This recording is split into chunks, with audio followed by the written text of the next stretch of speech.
നമുക്കൊരു സിമ്പിളായിട്ടുള്ള egg recipe try ചെയ്ത് നോക്കാം. ഇത് വന്നിട്ട് ഞാൻ ആക്ച്വലി ഒരു യൂട്യൂബറിൻ്റെ നിന്ന് കണ്ട് ഇൻസ്പയർ ആയിട്ട് ട്രൈ ചെയ്ത് നോക്കിയതാണ്. And it is very tasty.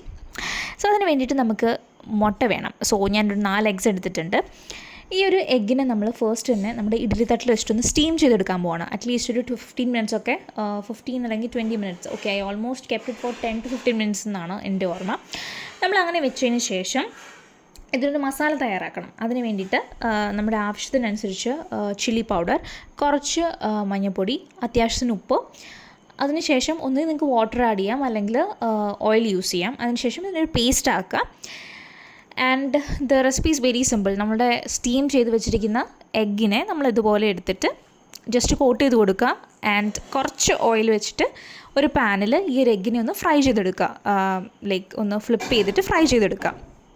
Tasty ആയിട്ടുള്ളൊരു ഡിഷാണ് കേട്ടോ. നമുക്കിത് വന്നിട്ട് ചോറിൻ്റെ കൂടെ കഴിക്കാം, അല്ലെങ്കിൽ നമ്മുടെ 4 മണി പലഹാരം പോലെയൊക്കെ കഴിക്കാവുന്നതാണ്. എല്ലാവരും ഒന്ന് ട്രൈ ചെയ്ത് നോക്കുക.